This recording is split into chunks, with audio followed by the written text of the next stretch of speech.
ఓం మహాగణాధిపతయే నమః. ఓం గురుభ్యో నమః. ఓం శ్రీమాత్రే నమః. అరుణాం కరుణాతరంగితాక్షీం ధృతపాశాంకుశపుష్పబాణచాపాం అనిమాదిభిరావృతాం మయూకైః అహమిత్యేవ విభావయే భవానీ. శ్రీమాత్రే నమః. ప్రేక్షకులకి ఆ లలితాంబిక అమ్మవారి యొక్క అనుగ్రహం పరిపూర్ణంగా కలగాలని మనస్ఫూర్తిగా కోరుకుంటూ మనం ఈరోజు ఆంగ్ల నూతన సంవత్సరం రాబోతుంది ఒక 3-4 నెలల్లో.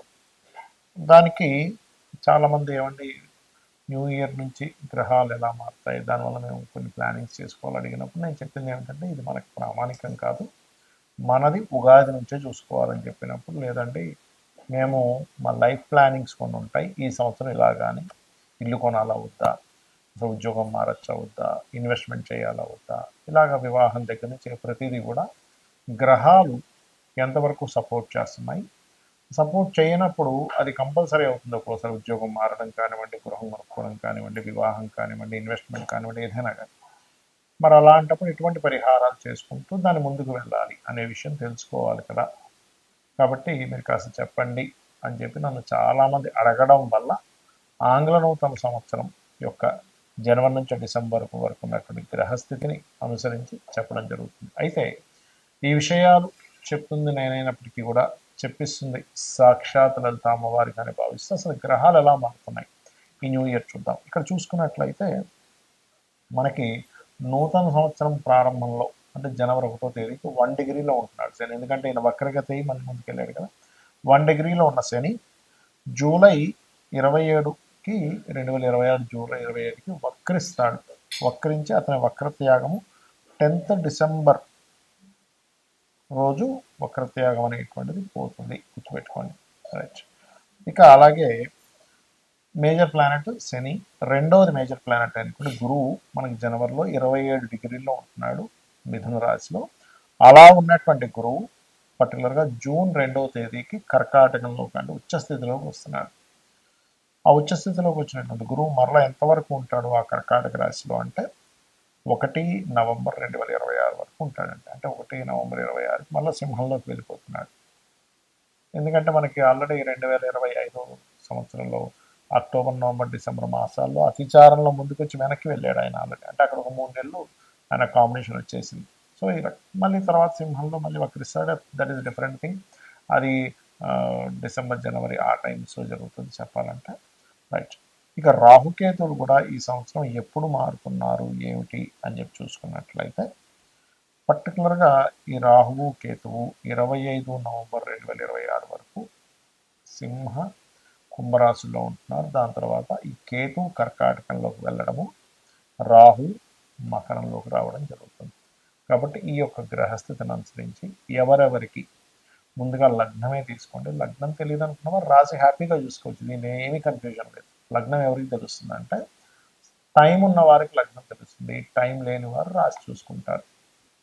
మకరం వారికి కనుక చూసుకుంటే ఈ నూతన సంవత్సరంలో 2026 జనవరి టు డిసెంబర్లో మీకు గ్రహాలు ప్రధానంగా 3లో ఉన్నాడు శని. అది చాలా మంచిది.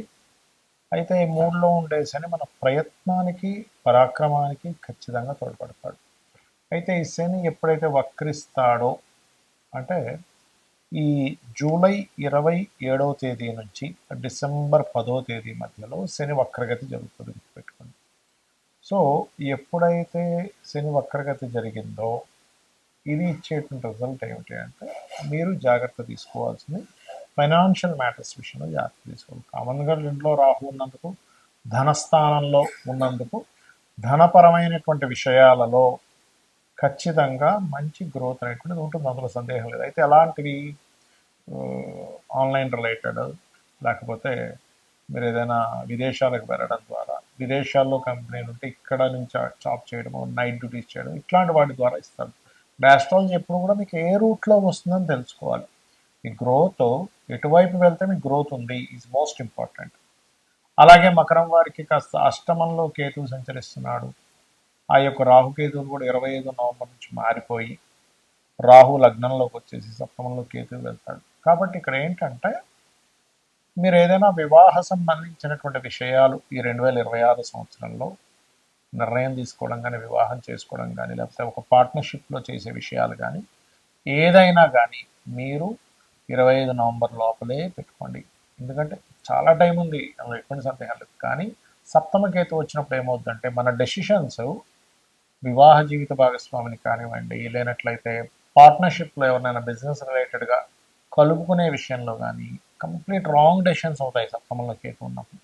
అయితే సమ్ టైమ్స్ అవతల వాళ్ళు కనుక ఆధ్యాత్మిక యోగంలోనో బాగా స్పిరిచువల్ ఇంక్లినేషన్ ఉన్నటువంటి వారికి అది పర్లేదు, అలాంటి వాళ్ళు వస్తే అది నల్లిఫై అయిపోతుంది. అది వీళ్ళ పర్సనల్ చార్ట్లో ఉండే యోగం బట్టి ఉంటుంది.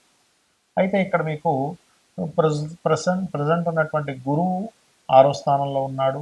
జూన్ 2 వరకు 6లో ఉంటే 2ని చూస్తాడు. చాలా మంది అంటే అమ్మో 6లో ఉన్నాడంటే షష్టమ స్థానం అంటాం. ఈ షష్టమ స్థానంలో ఉన్నప్పుడు ఏంటంటే కోర్టు వ్యవహారాల జోలికి వెళ్ళకూడదు. కేసు చేసుకుందామా లేకపోతే మాట్లాడుకుందామా అంటే మాట్లాడేసుకుందాం అనుకోవాలి ఎప్పుడు కూడా 6లో గురువు ఉన్నప్పుడు. కానీ ధనపరంగా మాత్రం ఇక్కడ ఇస్తాడండి. అయితే ఎలాంటి వాటి మూలంగా, రుణాల మూలంగా డబ్బులు ఇస్తాడు, ఏదైనా బిజినెస్ రిలేటెడ్ సంబంధించిన కొన్ని డెసిషన్స్ మూలంగా డబ్బులు ఇస్తాడు, కొన్ని మధ్యవర్తిత్వం మూలంగా డబ్బులు ఇస్తాడు. న్యాచురల్ థర్డ్ హౌస్లో ఉన్నాడు కాబట్టి. కానీ ఎప్పుడైతే ఈ గురువు 2 జూన్ నుంచి సప్తమంలోకి వెళ్తాడో, లగ్నాన్ని చూస్తాడో, గురుబలాన్ని కూడా ఇస్తాడు. అంటే సామాజికంగా కొంత మంచి పేరు రావడం, వివాహ సంబంధించిన విషయాల్లో కొద్దిగా ఫారిన్ కంట్రీస్లో ఉండే వాళ్ళతో కొన్ని సంబంధాలు కుదరడము, టీచింగ్, ట్రైనింగ్, బ్యాంకింగ్, అదేవిధంగా ఫైనాన్షియల్ రంగాల్లో ఉండే వారితో మన వివాహ సంబంధించిన విషయాలు కుదరడం లాంటివి ఇస్తాడు. కాబట్టి ఇవి చేయండి. ఎక్కువగా మీకు ఫైనాన్షియల్గా మంచి గ్రోత్ రావాలి అంటే కనుక అమ్మవారి యొక్క నామాల్లో దుర్గా అవతారాన్ని ఎక్కువగా చేయండి. తద్వారా ఇబ్బంది రాదు. ఆది మంగళవారాలు వాహనం మీద స్పీడ్గా వెళ్ళకండి. ఈ సంవత్సరం మనం జీవితంలో ఎంతో కష్టపడుతున్నా, నిజాయితీగా న్యాయంగా ఉన్నా, ఒకరిని ఇబ్బంది పెట్టకపోయినా, ఎంతో హానెస్ట్గా ఉన్నా ఇబ్బందులు పడుతూ ఉంటాం. మనకు అర్థం కాదు ఏమిటిది, నేను ఎంతో మంచివాడిని కదా, ఎవరిని ఇబ్బంది పెట్టట్లేదు కదా, ఎంతో తెలివిగా ఉన్నాను కదా, అయినా నాకు ఎందుకు అవకాశాలు రావట్లేదు, నాకెందుకు ఇంత ఇబ్బంది ఉంటుంది అంటే మనకి జ్యోతిషాస్త్రం కర్మ సిద్ధాంతం. అంటే నువ్వు ఏ కర్మనైతే చేసావో ఆ కర్మ నువ్వు అనుభవించాలి, ఇంకోరు అనుభవించేది లేదు. కొన్ని ఉంటాయి, తల్లిదండ్రులు వంశం అనుభవిస్తూ ఉంటుంది, కొన్ని దేవతా శాపాలు, కొన్ని పిశాచ బాధలు, ఇలా కొన్ని ఉంటాయి. అయితే ఇక్కడ మనం అర్థం చేసుకోవాల్సింది, ధనం రావట్లేదు పూర్వజన్మలో ఎక్కడో ధనపరమైనటువంటి విషయాల్లో నేను సరిగ్గా దాన్ని వినియోగించుకోకపోవడము, ఇబ్బంది పెట్టడము, అవమానించడము చేశాను ధనాన్ని, లేదా కుటుంబాన్ని సరిగ్గా చూసుకోలేదు, అప్పుడు ధనపరమైన ఇబ్బందులు వస్తూ ఉంటాయి. అలాగే అంటే కుటుంబ సభ్యుల్లో ముఖ్యంగా అన్నదమ్ములతో గొడవలు కానివ్వండి, పితృ అంటే తల్లిదండ్రులతో గొడవలు కానివ్వండి, లేకపోతే వివాహం అవ్వకపోవడం కానివ్వండి, పెట్టిన ఏ ఇన్వెస్ట్మెంట్ అయినా కలిసి రాకపోవడం కానివ్వండి, విదేశాలకు వెళ్ళాలని ప్రయత్నం చేస్తుంటే కుదరట్లేదు అనుకోండి, ఇలా ఏ కష్టమైనా ఒక ఎత్తు అయితే ధనపరమైన కష్టం మరింత ఇబ్బంది. ఎందుకంటే ఇవన్నీ కూడా ధనం ఉంటే వస్తాయి, ధనంతో మూలంగా ఉంటాయి. ఎందుకంటే కుటుంబము, ధనస్థానము రెండూ కూడా చాలా బలమైనటువంటి, మంచి కుటుంబం ఉందా మనిషి హ్యాపీగా ఉంటాడు, మంచి ధన సంపాదన ఉందా హ్యాపీగా ఉంటాడు.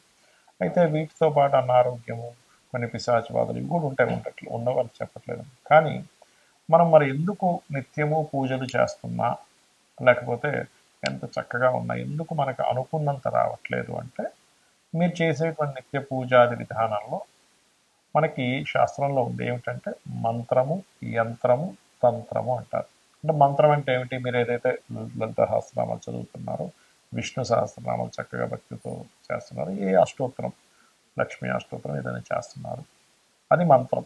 తంత్రము అంటే ఏ పుష్పాలు, ఏ ద్రవ్యాలతో చేస్తున్నారు. మనకు శాస్త్రంలో మన కామ్యం నెరవేరడానికి ఒక్కొక్క ద్రవ్యం చెప్పారు.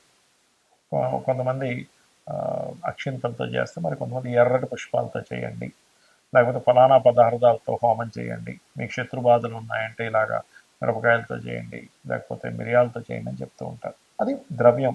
సో తాంత్రికం అంటే అది. ఇక యంత్రము ఎంత గొప్పదంటే మనకి మన యొక్క కర్మని కంట్రోల్ చేసేది ఉంటుంది. అయితే మనకి మార్కెట్లో కామన్గా ఇలాంటి యంత్రాలు మనకి చక్కగా లభిస్తుంటాయి, తెచ్చుకుంటారు, పూజించుకుంటుంటారు. ఈ యంత్రానికి ఉన్న శక్తిని బట్టి అంతవరకు దాని ఫలితం ఇస్తుంది. అయితే మనకు శాస్త్రంలో చెప్పింది ఏమిటి అంటే, ఈ రకంగా ఈ ప్యూర్గా లేనట్లయితే అది అంత ఫలితం ఇవ్వదు. ప్యూర్గా ఉండాలి ఎప్పుడు కూడా. మనకి ఎనీ ప్రోడక్ట్ చూడండి, అది ప్యూర్గా ఉందా లేదా, అది ఎంతవరకు బలం చూపిస్తుంది అని చూస్తూ ఉంటాం కదా. ప్యూరిటీకి ఎక్కువ నాణ్యత, ఎక్కువ కాలం మనడము, దాని ఎనర్జీ ఎక్కువగా ఉండడం జరుగుతుంది. మన అందరికీ తెలుసు. ఆర్గానిక్ ఫుడ్ కానివ్వండి, మనం వాడే ఏ వస్తువైనా కానీ, ఒక లెదర్ బ్యాగ్ కానివ్వండి, అన్ని కదా. అలాగే శాస్త్రంలో వెరీ క్లియర్గా ఇలా ఇది ఏమిటంటే చూసుకున్నట్లయితే చూడండి క్లియర్గా, ఇది లక్ష్మీ యంత్రము, ప్యూర్ కాపర్ అన్నమాట. ఇది ప్యూర్ కాపర్, మీరు టెస్ట్ చేయొచ్చు కూడా కావాలంటే. ఈ ప్యూర్ కాపర్ మీద మరి యంత్రం వేసుకొని తీసుకెళ్ళి ఇంట్లో పెట్టేసుకుంటే వస్తుందా అంటే అలా పనిచేయదు. మనకు చాలామంది పాపం అమాయకంగా మార్కెట్లో ఇది దొరుకుతుంది కదా అని తీసుకెళ్ళి పూజ చేసేసుకుంటారు. ఇది పూజ చేసుకున్నందుకు కొంత ఫలితం ఇస్తుంది, నేను ఇవ్వదు అని చెప్పట్లేదు. కానీ ఇదే యంత్రంలో కనుక మీరు చక్కగా దీనికి పంచవాసములు అంటారు. అంటే ధాన్యవాసము, అంటే ధాన్యంలో ఒకరోజు పెడతారు. పుష్పవాసం, పుష్పాల్లో ఒకరోజు పెడతారు కొన్ని మంత్రాలు చదివి. అలాగే జలావాసము, జలంలో కొన్ని రోజులు పెడతారు. అలాగే క్షీరావాసం, భూవాసం, ఇలా 5 వాసములు చేసినప్పుడు దీనికి ఒక శక్తి వస్తుంది. ఇలా 5 వాసాలు చేసినటువంటి యంత్రానికి రుద్రాభిషేకం చేస్తారు. ఏకాదశ రుద్రాభిషేకం, సహస్ర రుద్రాభిషేకం చేసేవారు కూడా ఉంటారు. అలా చేసి కొన్ని జపాలు, కొన్ని రోజుల పాటు జపం చేసి ఈ యంత్రానికి శక్తిని చేకూరుతారు. ఈ పద్ధతి మనకి ఆలయాల్లో పెడుతూ ఉంటారు, మీరు గమనించండి. ఇప్పుడు మనకి మన రాముడి విగ్రహం పెట్టేటప్పుడు కూడా కొన్ని వేల సంఖ్యలో, కొన్ని లక్షల సంఖ్యలో జపం చేసి దానికి పెట్టారు. ప్రతి ఆలయంలోని మనకి ఆదిశంకరాచార్యులు వారు కూడా యంత్ర స్థాపనలు చేశారు తిరుపతిలోని చాలా ప్రదేశాలు. అంటే అది ఆకర్షణ ఇస్తుంది. ఆకర్షణ ఎప్పుడైతే ఎక్కడైతే ఉంటుందో, ఎందుకంటే కుజుడు ఆకర్షణ కారకుడు, కుజుడికి సంబంధించిన మెటల్ ఈజ్ కాపర్. కాబట్టి ఇక్కడ మీరు అర్థం చేసుకోవాల్సింది ఏంటంటే, మీరు అనుకున్నంత స్థాయికి మీరు వెళ్ళలేకపోతున్నారు, మీరు ఇంకా రీచ్ అవ్వలేకపోతున్నారు, ఎంత ధర్మంగా ఉన్నా, ఎంత కష్టపడుతున్నా అంటే మన కర్మ అడ్డుపడుతుంది. కర్మని తొలగించేటువంటి శక్తి కుజుడికి ఉంటుంది. అంటే కుజుడు అంటే ప్రయత్నం. అందుకే నువ్వు ప్రయత్నం చేయి, నీకు గ్రహాలు కూడా అనుకూలిస్తాయి అంటూ ఉంటారు.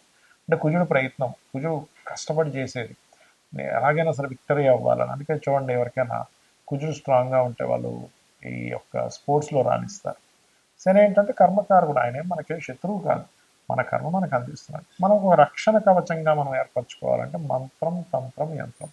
సో ఈ యంత్రాన్ని పెట్టుకొని మీ గోత్రనామాలతో చేయించుకొని మీరు కనుక ఇంట్లో పెట్టుకొని మీరు కనుక దానికి రోజు నిత్య అనుష్ఠానం అంటారు, పొద్దున్న సాయంత్రం చక్కగా పూజ చేసుకోవడము, దానికి నైవేద్యం కొబ్బరికాయను కొట్టచ్చు. పంచోపచార పూజ, ఏదో పెద్ద పెద్ద పూజలు ఏం అక్కర్లేదు. చక్కగా పంచోపచార పూజ అంటే గంధము, పుష్పము, అదేవిధంగా నైవేద్యము, ధూపం, దీపం, భక్తి శ్రద్ధలతో కనుక చేయగలిగితే మీరు పడేటువంటి కష్టానికి ఫలితం ఉంటుంది, గుర్తుపెట్టుకోండి. అయితే ఇక్కడ ఏంటంటే మనం తీసుకునేటువంటి యంత్రం దాన్ని ఎంత ఇదిగా క్రియేట్ అవ్వాలి. ఇప్పుడు చూడండి, ఒక సిమ్ కార్డు ఉంది, మనం వెళ్ళి సిమ్ కార్డు కొనేసుకొని మనం ఫోన్లో పెట్టుకుని పని చేయదు. ఎందుకు పని చేయదు? దాన్ని అది యాక్టివ్ అవ్వలేదు. సరే యాక్టివ్ అయ్యింది, మంచి సిమ్ కార్డు తీసుకోవాలి. అంటే అలాగా మంచి సిగ్నల్స్ వచ్చే కంపెనీ తీసుకుంటాం, లేకపోతే సిగ్నల్స్ సరిగ్గా రావు. అలాగే సిమ్ కార్డు వేసుకున్న తర్వాత మళ్ళీ ఎవ్రీ మంత్ రీఛార్జ్ చేయడం, లేకపోతే ఫోన్ ఛార్జింగ్ పెట్టడము, ఎవ్రీ మంత్, లేకపోతే దానికి డాటా కొన్ని ఉంటాయి, అవన్నీ రీఛార్జ్ చేస్తుంటాం. అంటే అలాగే మనం ఏదో ఇంట్లో యంత్రాన్ని పెట్టేసుకోవడం కాకుండా ఈ యంత్రానికి సరిగ్గా పరివార దేవతలు ఎవరు, ఎటువంటి బీజాక్షరాలు, ఎటువంటి సమయంలో యంత్రం వేయాలి, దీనికి ఎలాంటి వాసాలు చేయాలి, దాని తర్వాత మనం తెచ్చుకొని ఇంట్లో పెట్టుకున్నాక కూడా దాన్ని ఎలాగ చేసుకోవాలనేటువంటి సరైన పద్ధతి కనుక చేసినట్లయితే మనకి, మన కర్మలకి, మనలో కూడా బుద్ధి చైతన్యం, అంటే నేనేం చేస్తున్నాననే ఒక క్లారిటీ, నేను ఎలా కష్టపడాలని ఒక క్లారిటీ, ఏ రకంగా ఉండాలనేటువంటి ఒక క్లారిటీ ఆ యొక్క అమ్మవారు మన బుద్ధి అందు ప్రవేశపెడుతుంది. తద్వారా మనం జీవితంలో కష్టాల నుంచి బయటపడగలుగుతాము. శ్రీమాత్రే నమః.